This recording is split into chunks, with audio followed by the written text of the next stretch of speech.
welcome from me to this latest conversation on Britishness and Irishness. As Ruth mentioned, this is part of a series that's co-organised by the Royal Irish Academy, the University of Notre Dame and the Mitchell Institute at Queen's University Belfast as part of the Aaron's initiative. And it's a real pleasure for me to welcome and introduce our distinguished guest today, Judith Gillespie.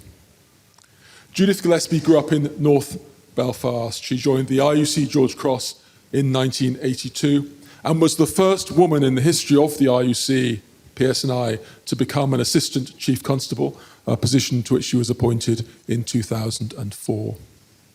A graduate of the FBI National Executive Institute, Judith Gillespie holds a master's degree in applied criminology from the University of Cambridge, became Deputy Chief Constable of the PSNI in 2009, was awarded an OBE in the UK Birthday Honours in June of the same year, and an honorary doctorate from Queen's University Belfast in 2012. In 2014, she was made CBE in the Birthday Honours, and she was a chief officer in the PSNI for 11 years, helping to lead that organisation through profound, very significant change. A keen sportswoman, she successfully chaired the board of the Belfast 2013 World Police and Fire Games.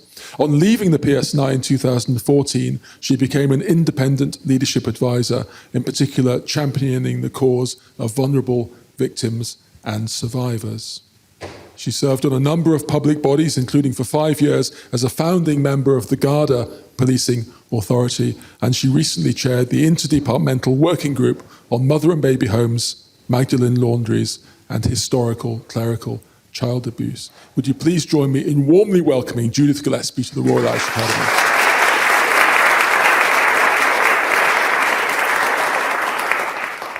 The first half of today's session will involve a conversation where I'll ask Judith various questions and get her insights on various themes relating to Britishness, Irishness, and associated ideas. And then there'll be the opportunity for you to ask questions, so please do think of things you'd like to ask Judith, and we'll get through as many of those as we can during the session. Judith, you grew up in a divided part of Belfast, in North Belfast.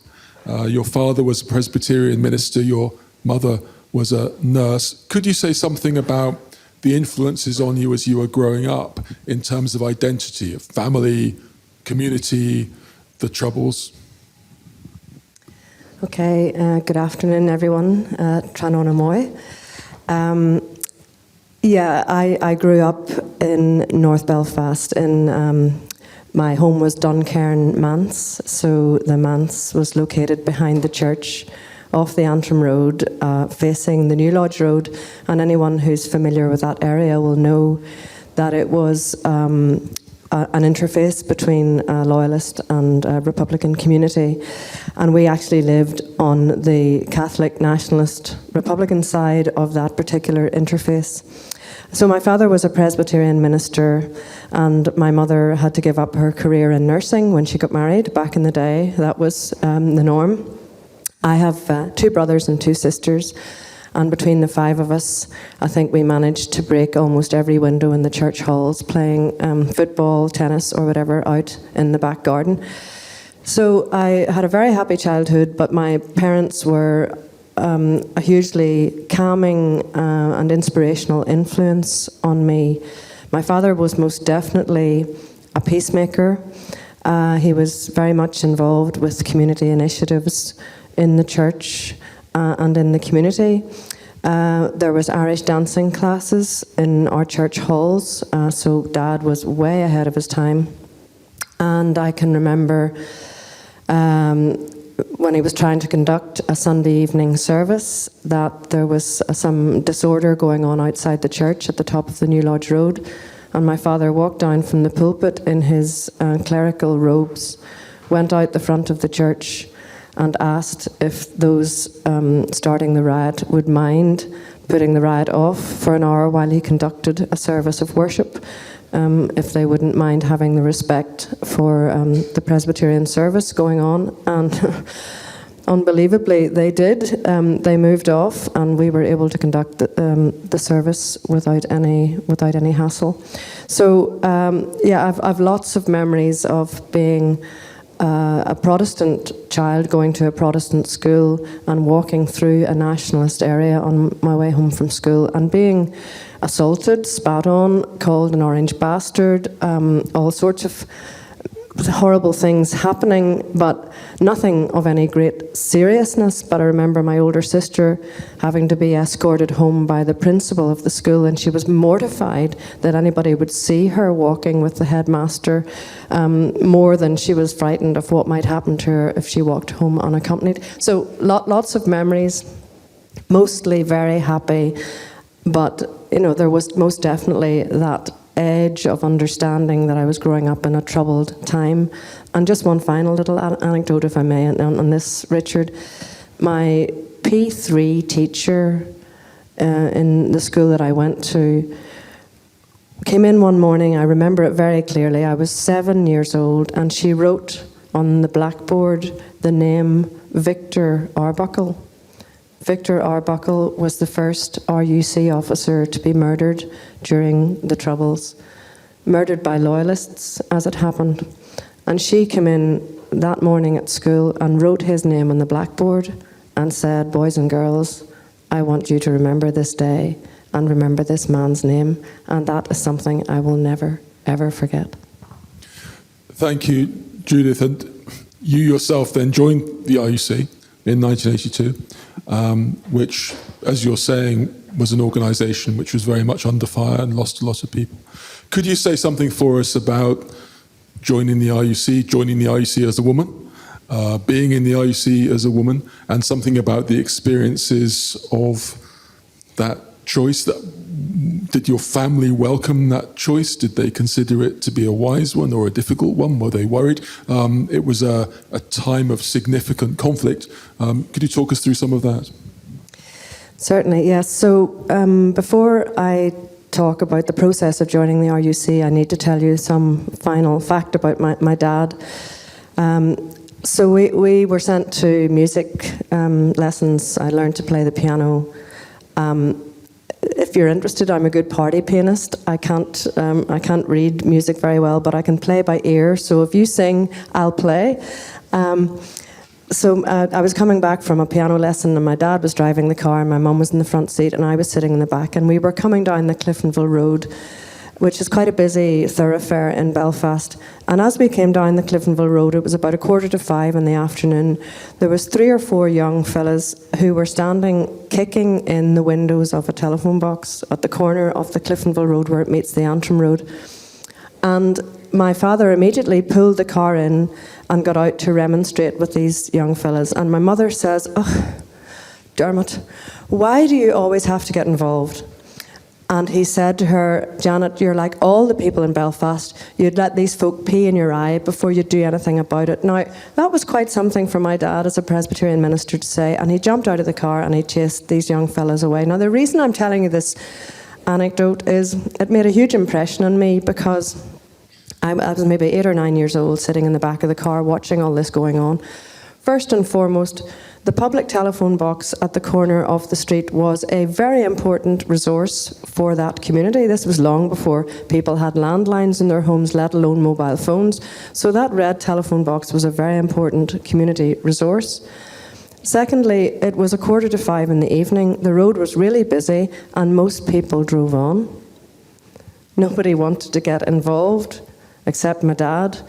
And thirdly, it did kind of tell me that if you want to make your community a better place and you want to keep the resources that you have to get up off your own backside and do something about it yourself. You can't expect others to do these things for you. And in later life, when I joined the RUC, that experience taught me that good policing can only thrive with the active support of responsible citizens. I'm not suggesting vigilante action for one moment, but I am saying that, policing can't be everywhere all the time and needs support, trust and confidence of responsible citizens like my dad was being on that day. So, fast forward to my decision to apply to join the RUC. It was 1981 and I was in my A-level year at school studying French, German and Latin, A-levels. And this notion of joining the RUC just niggled away at me, because I really didn't want to do something that was going to be 9 to 5, predictable and boring every day, and for sure joining the RUC was none of those things.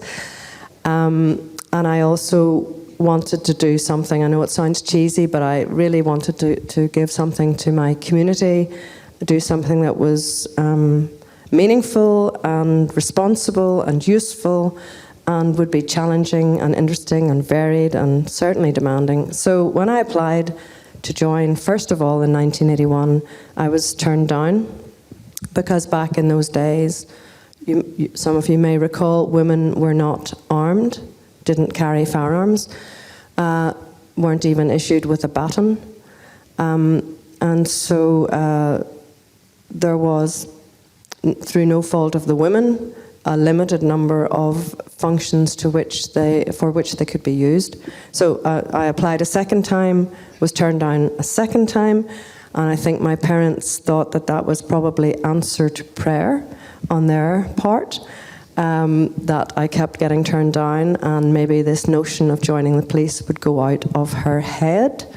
And then they went away on holiday, and when they came home, I was in the training centre in Enniskillen, and my mother said, "Where's Judith?" And my sister said, "She's in Enniskillen." And my mother said, "What's she doing in Enniskillen?" And my sister said, "Well, actually, she's in the RUC training centre."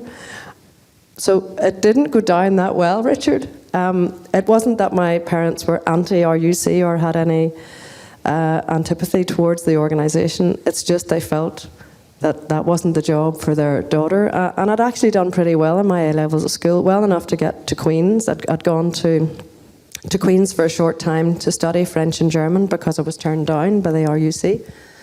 But on my third application, I was successful, and I went into the training centre in Enniskillen into a squad of 86 men and 4 women. And to go back to the arming thing, the men, when they went off to do their firearms training, women were issued with a handbag, ladies, a handbag. So I often joke that if you put a large brick inside that handbag, it would have served as a pretty good weapon, but that's definitely not for quoting. But yeah, we got no training at all in use of baton, use of firearms, and you very much had to think with your brain rather than with the use of force or brawn, as it were. But it must have been very difficult then being a female officer in that organisation, and also for women and men in the organisation, Judith, during the time that you were in the RUC, a lot of colleagues were murdered, a lot of colleagues were very badly injured, and there was an enormous amount of human suffering around you in terms of the force. Yes, although when you're 18 or 19 years old, you think you're indestructible, and that is the truth of the matter, you know. Yes, it was very, very dangerous. One of my first stations that I served in was Andersonstown in West Belfast, very staunchly Republican area, where we patrolled with the army. So if you called the police to your home, you would have had 3 Land Rovers rocking up, 2 grey Land Rovers and 1 green Land Rover. In the grey Land Rover would have been 4 or 5 male police officers and myself, and then another Land Rover with 4 or 5 male police officers, and then 4 soldiers. And I have often reflected on what that must have been like for women who were victims of domestic abuse or victims of an intimate sexual crime, where they took that very courageous step to report it to the police, and up rocked 3 Land Rovers with 12 men. You know, that didn't feel good. And I think that, of course, it was for very good reason that kind of security approach was required, because, as you've said, many colleagues were murdered on duty and off duty. And just to say something about the off-duty impact as well, you were in a constant state of hypervigilance, always concerned about who might be following you home, who might be calling at your home. And that has an impact on your family as well, because I can recall in later life as Deputy Chief Constable, when I had a lot of security apparatus around my home, watching my 17-year-old daughter getting down on her hands and knees to check under the car before she got into it. I know that I was a volunteer in this endeavour, but she was a conscript. She didn't choose to have her mother be the target of dissident Republican activity or anything like that. So it does have an impact both on and off duty. So yes, it was very challenging. There was a great esprit de corps among the team that you worked with. We were all united against the enemy outside. But that unfortunately had an impact on how difficult it was to build relations with the community when you had that security style of patrolling, and where the stations were all like fortresses and barracks, and there were physical impediments to building trust and confidence with the community that lived around the station. But the vast majority of people who lived in the Andersonstown area wanted good, effective policing and wanted to feel safe in their homes just like everybody else. And I wanted to do my very best to provide that policing service despite the physical barriers that prevented that building of relationships. Thanks very much, Judith. I mean, you mentioned things there which bring us on to the next thing I'd like to ask you about, because the relationship between the RUC and the nationalist community had been a very difficult one for reasons we all understand historically. And then policing has gone through a major journey, the peace process. You mentioned dissident Republicans, which reflects the fact that they were breaking away from Republicans who'd changed path, who'd gone into a different kind of political struggle. So there was a peace process. Police reform was a huge part of that. You'd had a distinguished career in the RUC and then continued with that career into the PSNI when the Police Service of Northern Ireland was formed in 2001. That transition was important for the peace process. That's one thing I'd like your reflections on, the contribution to police reform or of police reform to the changing society in the North. But also, it was a difficult transition because the symbolism associated with policing, the symbolism of the change and the process of changing from the RUC to the PSNI was, I'm sure, a painful one for many RUC colleagues and officers. Could you talk us through some of the positive and some of the problematic aspects of that shift from RUC to PSNI? Yeah. So I'm very proud of my service in the RUC George Cross. I am equally proud of my service in the Police Service of Northern Ireland. It's very important to say that at the outset. The change process was deeply painful for many, many people. But it is important to say, first and foremost, that of the 175 recommendations that were in the Patton Report, the Independent Commission on Policing in Northern Ireland, about 150 of them had been identified by the RUC themselves. So there was a significant acknowledgement within the organisation of the need for change. But some of the most controversial aspects of the Independent Commission's report were deeply painful. So the likes of the name change, the symbols, the uniform, the flags and emblems, 50-50 recruitment, where for every non-Catholic recruited, a Catholic had to be recruited for a period of 10 years. That was effectively direct discrimination against the Unionist, Loyalist, Protestant community. But, you know, the definition of madness is doing what you've always done and expecting different results. And despite all the efforts of the RUC to recruit Catholic officers, it never really got beyond 8 or 9% at its maximum. So something had to change to make the service representative of the community that it served. And 50-50 recruitment was a limited, quite radical step to take, and it certainly was very effective in changing an organisation's composition from about 8% Catholic to over 30% Catholic. And the interesting thing about that was also that in addressing that aspect of inequality and historic imbalance, it also helped address the gender imbalance as well. Not perfect by any stretch of the imagination yet, but a lot better than it was when I joined the RUC in 1982, when inevitably you were the only woman on the shift. now it's not unusual to see 2 or 3 women out together on patrol. That would have been unheard of in my days. So yes, very, very painful for widows and families, parents and children of officers who were murdered, who had a very strong affection for the RUC name and crest and symbols and uniform. But the clever thing, or many clever things about this change process, but the clever thing about the Police Service of Northern Ireland crest is that it embodies the harp, the crown and the shamrock. Those 3 key elements of the RUC crest are embodied in the PSNI crest. And the RUC was not disbanded, contrary to some narratives that you will hear. It was woven into the PSNI, incorporated into the PSNI. And I remember on the 4th of November 2001, Ronnie Flanagan was Chief Constable, and this message was read out over the police radio net at midnight on the 3rd of November. And it was the most, in my view, emotionally intelligent, thoughtful, sensitive, appropriate message to say, you know, this is a new beginning for policing, but it does not mean that everything that the RUC did in the past was bad or wrong.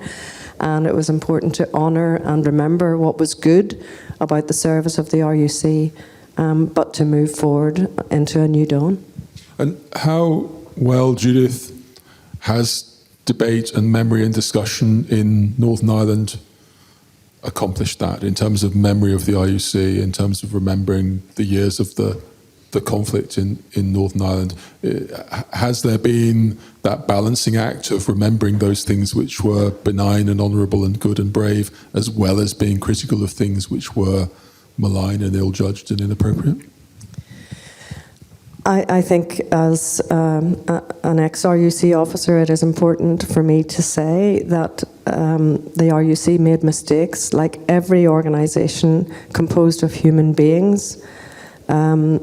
Mistakes were made both at a tactical and at a strategic level. And also, I can say that as a woman in the organisation, women were not well treated when I joined the RUC, and it is important to say, place that on record. There was a lot of direct and indirect sexism, a very paternalistic attitude towards women, which changed gradually over the years, but definitely when I joined, there was a lot of direct discrimination. Not unique to the RUC, it has to be said. Many organisations within that period of history were also directly discriminating against women, so this was not the unique domain of the RUC. I think the RUC George Cross Association does tremendous work in honouring what was good and noble about the service of the RUC, and the foundation has a bursary which it awards to students every year to make sure that that name continues and has a productive future. But the whole debate around legacy and the past is a debate that I'm not sure has been the most well-informed, and the worry for me is that the memory, the corporate memory of the RUC is declining, and understanding why certain things were done when they were done and explaining the context becomes more and more difficult as those memories fade. And the constant refrain for calling for public inquiries, etc., I understand where that comes from, because people are deeply hurt, and RUC families remain deeply hurt because most of those murders and crimes remain unsolved. But there has to be a different way of dealing with our past that doesn't necessarily mean that everything requires a public inquiry. Thank you, Judith. After the PSNI, policing has continued to be an important part of what you've contributed to. Could you say something to us about your involvement in the Garda Policing Authority, which I mentioned in the introduction? One of the things about the Aaron's project that I think has been very valuable is looking at things across both jurisdictions in Ireland and thinking about the relationships that there are. Could you say something about your experience in that role? Yes. So when I left PSNI, I felt I still had a lot to give to policing, and I have a vested interest in making sure that the island of Ireland has an effective police service, north and south. And I obviously realised how inextricably linked policing in Northern Ireland and policing in the Republic of Ireland has to be. And in fact, as Deputy Chief Constable, I was responsible for the very first cross-border policing strategy to be introduced in 2011, I think. So that was very much baked into my policing experience. And when I heard that there was going to be a new policing accountability architecture established in the South, and they were looking for someone with policing experience to be a member of the authority, that seemed to fit very well into my skill set and into my areas of interest. So I applied, and to my surprise, I was in Tesco's on, I think it was New Year's Eve in 2015, and I got a phone call from the minister asking would I accept the post as the policing member on the Garda Policing Authority. So I was absolutely delighted amongst the freezer aisle at Tesco's to accept Francis Fitzgerald's kind offer. And for 5 years served on that body. Very, very different experience to what I had experienced in Northern Ireland, being held to account by a policing board, which was composed of 19 members, 10 independents and 9 political members. The Garda Policing Authority was 9 members, all of whom were independent. And on the face of the legislation was a requirement that 4 members would be female and 4 male. And with a chair in the form of the formidable form of Josephine Feely. So in my whole time on the policing authority, I don't believe there was ever one leak of sensitive information. I couldn't say the same of the policing board in Northern Ireland.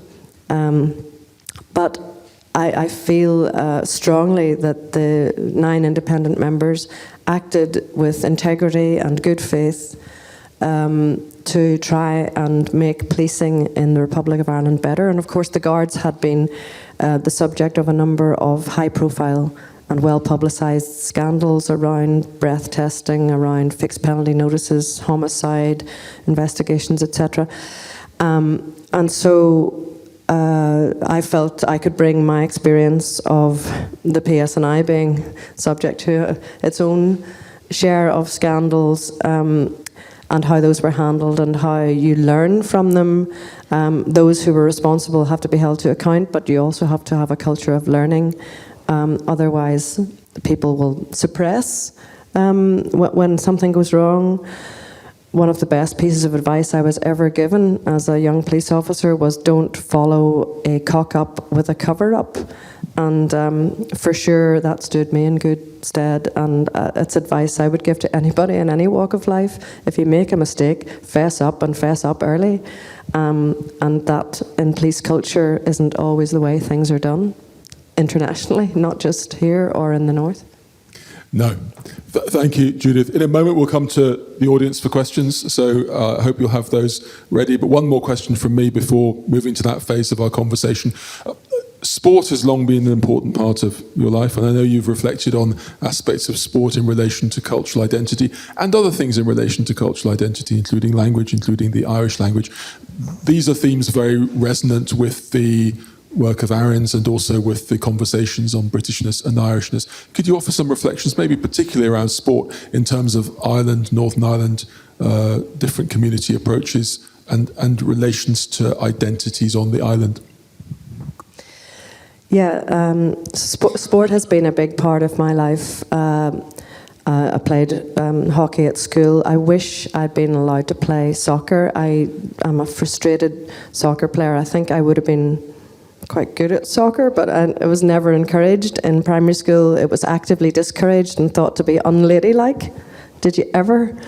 But anyway, yes, I played hockey, I played squash for the RUC, and now I'm a keen, if not able, park runner, and so running and playing sport has always been a great leveller.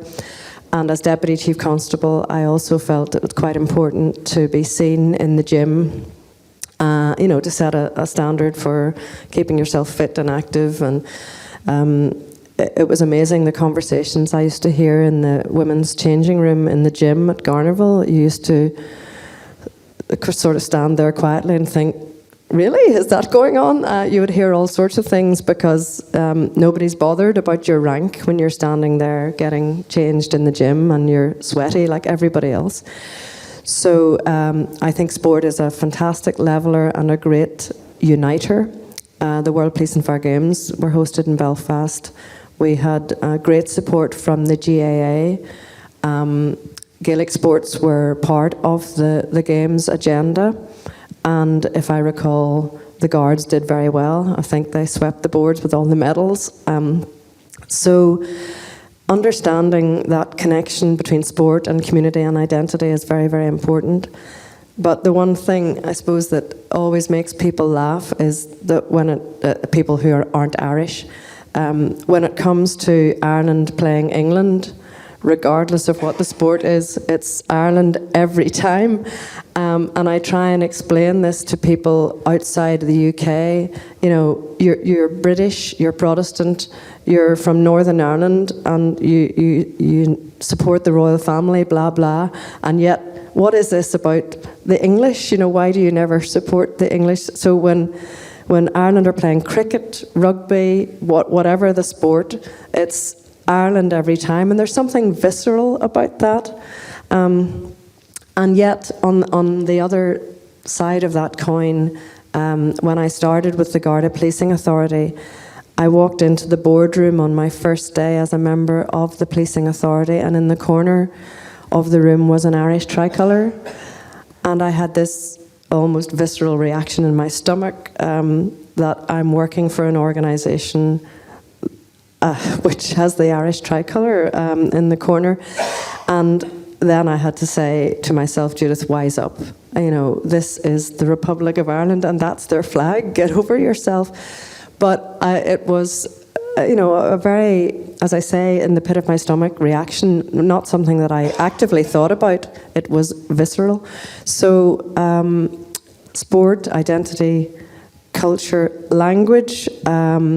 I mentioned that I studied French, German and Latin at A-level and studied French and German briefly at Queen's. I've always been very, very interested in the origin and etymology of words and place names and all of that. And it just made sense to try and study some Irish to understand that. But also, because as serving Deputy Chief Constable, I met many, many officers who joined under the new dispensation on the 50-50 recruitment, who chose to spell their names in the Irish way. And some of those names I found, coming from my background, almost unpronounceable. So I decided, out of respect for people who chose to spell their names that way, to learn at least how to pronounce them. So I learned some Irish, got my silver fáinne as Deputy Chief Constable, but of course in the zero-sum game that is Northern Ireland politics, that was seen by loyalists to be part of the greening agenda of the PSNI, and as a result I got a lot of abuse, personal abuse, and very, very sexually explicit abuse on some occasions from people from the loyalist community. Not exclusively loyalists, by the way. I also got abuse from some elements of the Republican community as well, but it was very much targeted at the fact that I was a woman, and there was defamatory stuff circulated about me having relationships with various high-profile Republican figures, and that was very difficult for my husband and my family to put up with. But when they go low, you go high, as Michelle Obama says, and you just have to rise above it and then sue them, which was the most effective thing to do of all. When we mention lawyers, it's time to move to questions, definitely. So thank you very much, Judith. You covered a lot of stuff with great insights there. It's now a chance for people in the audience to ask questions, and there will be a microphone. So if people will put up their hand, we'll see who will start, and we'll get through as many questions as we can.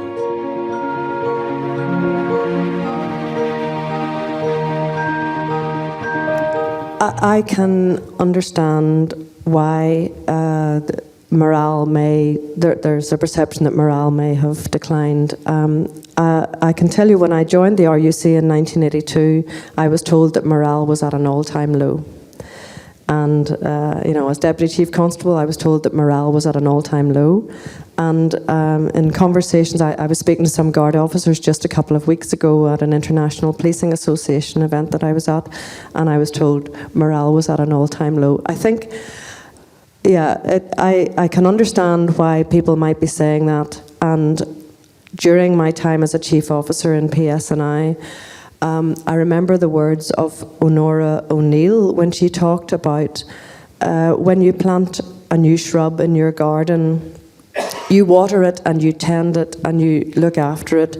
You don't pull it out every day and check that its roots are all right. And that's what it felt like in the PSNI, a new organisation subject to constant oversight by such a range of bodies. And it felt like this new shrub, which was being planted by some and tended and watered by others, was being uprooted every day and checked to make sure that it was growing. And that's not the way a shrub will grow. You do have to let things establish and grow with oversight, obviously. But there is a balance, is what I'm trying to say. There's a balance with the oversight and the accountability. And yes, the new oversight architecture in the Republic of Ireland was probably quite painful at first for the guards. And I can say that from experience, sitting at the other side of the table and being a bit of a poacher turned gamekeeper. I could see when we asked questions, when we asked for information, when we asked for data, there was almost a reticence. Why are they asking this question? And the reason why we're asking the question is because the public have a concern about this issue, and the more open and transparent you could be, and the more facts you can put out there, and the more that we can say, yes, we've looked at this and the guards are doing a good job, it's much more powerful for the independent oversight body to say, you've done a good job and we've checked that everything is legitimate. That's much more powerful than for the Garda Commissioner to say that him or herself. So, adding value in that independent oversight way is important, but it's a pain in the ass for the guards, and I can tell you it was a pain in the ass for the serving police officers as well. Excuse my use of the vernacular, but that's the way it felt when you get these folk coming out and standing looking over your shoulder and second guessing what you might have done in operational decisions. And worldwide, there is a real issue about this. I mean, look what's going on in the Metropolitan Police in London, for example, following the shooting of Chris Keough. The officer who pulled the trigger on that occasion, subject to a manslaughter trial. So there is a delicate balance between independent, effective oversight and getting so involved that you become part of the operational policing decision making. So you need to stand back, ask the questions, but not become involved in influencing operational decisions. Sorry, that's a very long answer to a very good question. Thanks.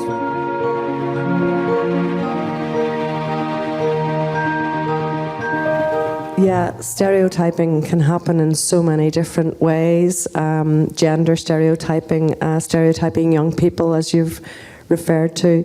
And I think it's really important for any police officer worldwide, but especially so in Northern Ireland, to understand that the vast majority of people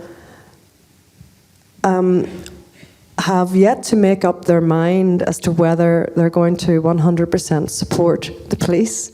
And the encounter that you have as a police officer wearing a uniform with a member of the public might just tip the balance one way or the other. There is a well-known forensic principle by Edmund Locard called "every contact leaves a trace," and any police officer will be taught that very early in their police career. But that's true not just of crime scenes, but of encounters that you have with the police. Every contact that you have with a member of the police service leaves a trace, and that potential trace could be positive or negative. So if you imagine the community as a normal distribution curve, a bell curve, the vast majority of people are in the middle, and that contact that you have with a member of the public has the potential to move to the right or to the left. In other words, to make people more trusting or less trusting. And I think when police officers understand the power of their everyday encounter, then it makes them a bit more sensitive to the stereotyping issue that you have mentioned. And stereotyping can happen with older people too. You know, the assumption that an older person is vulnerable, and yet it could be an older person that's performing brain surgery or, you know, making critical decisions about public finances, whatever it might be. So we need to be careful in all ways. And as a teacher, I don't know if you were a teacher or you are a teacher, there's a very powerful video you can see on YouTube of primary school children when they're asked to draw a fighter pilot, a surgeon, and a firefighter, and they all draw men. And then these three women come into the room dressed in their surgeon, firefighter, and fighter pilot outfits, and the children all go, they're dressed up. You know, so stereotyping happens in many, many guises.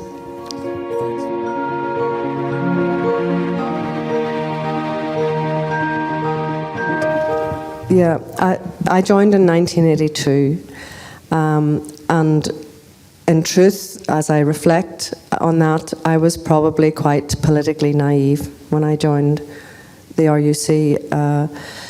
My parents never took me to see an orange parade. They were most definitely peacemakers, and maybe that was part of their concern about me joining the organisation. I suppose they were concerned also about the risk that it would have exposed me to. But in later life, as I grew up in the organisation and started to become more aware of the history and what had happened in the past and some of the seminal events that you're referring to, it did make me much more aware that we had a huge job of work in rebuilding trust with the nationalist community and acknowledging that not everything the RUC had done had been perfect, and some. It does irritate me sometimes when some people look back in the organisation as if it was the perfect, world-leading terrorist fighting organisation. It was unique. It was full of people who were, and certainly from my experience, dedicated to combating terrorism and to saving lives and to making the community a better place. But it was in a political context, which is very, very different to the political context nowadays. And the composition of the organisation has changed beyond recognition. But yes, I think there is work to be done still in building confidence and trust. Also in the loyalist community, which has now become disenfranchised and almost disengaged from supporting policing as well. So success for the PSNI is almost judged by being equally criticised by both sides. And certainly in the past, I can identify with what you're saying, that the RUC might have been seen as a Protestant force for Protestant people, which is what it became labelled as. But that doesn't, I think that does a huge disservice to the many people within the organisation, the vast majority of whom were doing their very best to investigate crime, build relationships, build trust, under very, very challenging circumstances. And can I say one final thing on that, with regard to the PSNI and the transition that you asked me a question about earlier? It was almost as if we were asking PSNI officers to be of a split personality. On the one hand, give something of yourself, talk about your home life, build relationships as a human being, tell people that you're a mother or a father, that you have children, where you live, what you do in your spare time. But on the other hand, be careful, because you're being targeted. And don't be telling anybody about what you do in your spare time. It's very, very difficult for young officers, and it was even more difficult for young RUC officers who saw their friends and colleagues being brutally murdered on and off duty. So on the one hand, build trust, but don't be telling anybody anything about your home life, because you just don't know what might happen when you're off duty.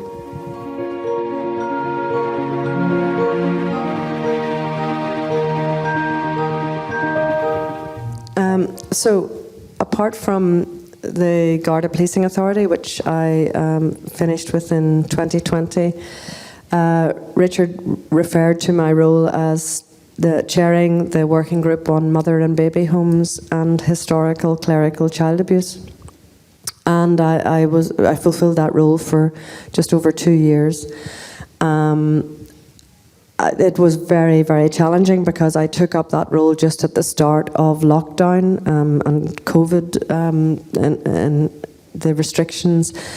And it was incredibly difficult to build relations with a group of victims and survivors who felt doubly victimised by the state, because the historical institutional abuse inquiry in Northern Ireland, its terms of reference did not cover mother and baby homes and historical clerical child abuse. So here was a group of victims and survivors who had for a long time been denied justice, and then the historical institutional abuse inquiry excludes them from its terms of reference. So imagine how challenging it was to build relationships of trust with that group, and to try and do it via Zoom meetings and Microsoft Teams meetings. Very, very difficult indeed. But we did get to the point where excellent research was published, research done by Queen's University and Ulster University in partnership, which showed the extent of the mother and baby homes and Magdalen laundries in Northern Ireland. I had no idea, I have to say, about this. And in fact, I grew up beside one of the mother and baby homes, being Thorndale House, run by the Salvation Army. People do think that the mother and baby homes issue mainly concerned the Catholic Church, but it was much more than that. The Protestant churches and other institutions were also involved. So that was a very challenging role, and one in which I felt strongly that the whole gendered nature of this grotesque system of women who became pregnant outside of, women and girls who became pregnant outside of marriage, being subject to this stigma and secrecy and subterfuge. I mean, you know about it here better than anybody in the Republic of Ireland, but in Northern Ireland it had been largely unexplored and not talked about. So the publication of the research was very, very important. And cutting a very long story short, whenever the last executive was in place, when Arlene Foster and Michelle O'Neill were first and Deputy First Ministers, a public inquiry was approved by the executive, and now it's a question, we have a new executive in place, of moving that forward to make it a reality for those victims and survivors. So that was, for me, a very, very important piece of work, and one of which I hope will deliver some measure of justice and satisfaction to maybe not the women themselves, because many of them sadly have passed away, but at least to their families.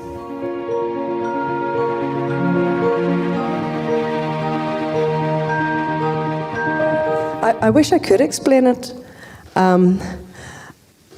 because I don't know why it happened. But when I walked into that boardroom and saw the tricolour in the corner, there was something happened in the pit of my stomach that I had no control over.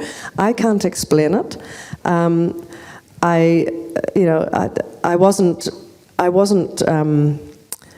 My family didn't tell me, that the tricolour stood for something negative. It's just in my upbringing, the Union flag was seen as the flag of the country that I grew up in. So my parents would have watched the last night of the proms, the remembrance service from the Royal Albert Hall. We would have watched the Queen's speech, but it was never.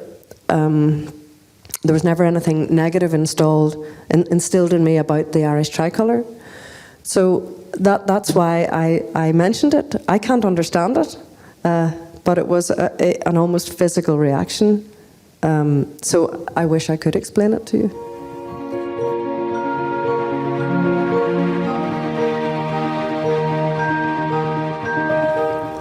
I think when Drew Harris was appointed as Commissioner, it was a really positive decision by the Irish government, and a really mature decision. Here was someone who had a background in the RUC, whose father was murdered by the Provisional IRA, who had a background in intelligence and special branch, and yet he was the person charged with national security for the Irish state. So I welcomed his appointment with open arms at so many levels. I worked with Drew in the past. He's a man of intense integrity, with a strong sense of ethics. I think the job of Garda Commissioner is a very, very challenging and difficult job, regardless of who is in post. And whenever the policing authority selected Drew, there was a discussion about how long his contract should be for. And in the past, Garda Commissioners' contracts were for 7 years. I felt that that's a very long time to be in such a highly pressurised, public-facing, stressful environment, and I made the suggestion that the appointment should be for 5 years with the option to renew yearly after that. That's what they went for. So Drew has in fact fulfilled his full contract and had it renewed certainly once, if not twice. So when he finishes the 7 years, he will have done his piece of work for the Commissioner role. I'm not one bit surprised that he has decided, or whoever has decided, that he's not going to have that renewed.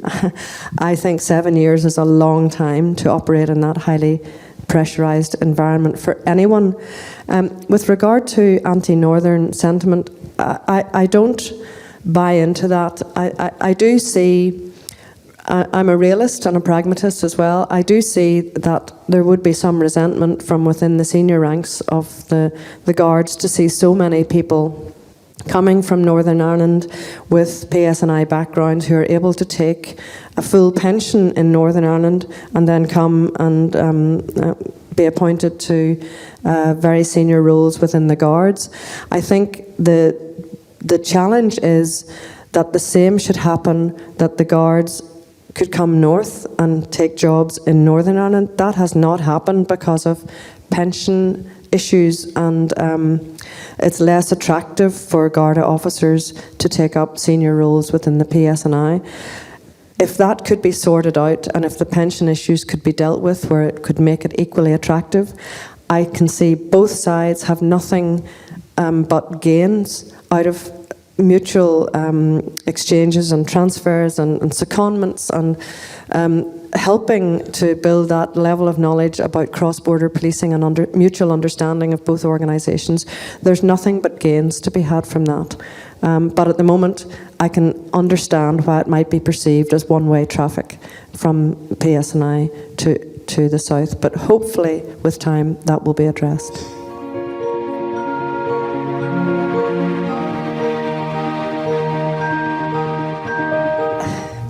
There's so much in what you've said there. I think, just going back to Northern Ireland, it's important, as if this audience needs reminded, to remember that Northern Ireland is still a deeply divided society, and the vast majority of our children are educated in Protestant or Catholic schools, and I feel strongly that needs to be addressed, and as soon as possible. There is a generation, post-1998 Good Friday Belfast Agreement generation, that we have missed an opportunity to bring together and build on the momentum of the whole peace process. And the sooner that we can deal with the issue of sectarianism, which some will say, oh, that's old hat, that's gone away, that's so last season, but you scratch the surface and it's still right there. And young people are still not meeting someone from the other side until they go into university or the world of work or whatever it might be. That really needs to be addressed. And so, in answer to your question, I don't know what you can do more than you're already doing in terms of inviting schools, bringing schools together, those conversations. The quiet conversations that go on in the background are still incredibly important. This conversation today is incredibly important. And the more that we have civilized conversations where we mightn't hold the same view, but we at least respect each other's different view. And to go back to the Irish language thing, I should have said that if an Irish programme came on the television or the radio when I was a child, my parents would not have said anything about it, but they just would have got up and switched the radio off, or switched the TV off. They never said, oh, we're not listening to that nonsense. It was just, oh, Irish language, off it went. And so the message to me was, Irish is something that's not important, and actually it was almost feared.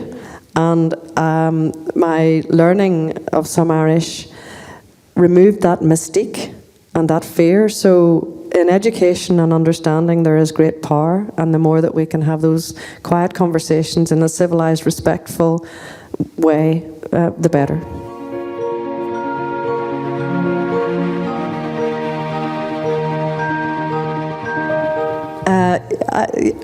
I get asked this question quite a lot, and yes, I think it is really good. I think Declan Lawn, the producer, has done a huge amount of research and homework to make it realistic and credible, and has spoken to serving and former police officers. So yes, I think it's really good, and I think one of the very positive things that it has done is to humanise police officers and to show them as frail human beings who have a life outside the police and who have struggles just like everybody else in their family lives and their off-duty lives. That's very, very important for people to understand. But two things I would say that irritate me about it, and I try not to shout at the TV, but in my whole 32 years in policing in Northern Ireland, I never once had an egg thrown at me. That doesn't happen. People do not throw eggs at the police in Northern Ireland. They throw much more noxious things. And the second thing that irritated me, in the first season, there was a female chief superintendent and her daughter worked in the same police station. That would not happen. Not under my watch anyway. That would not happen.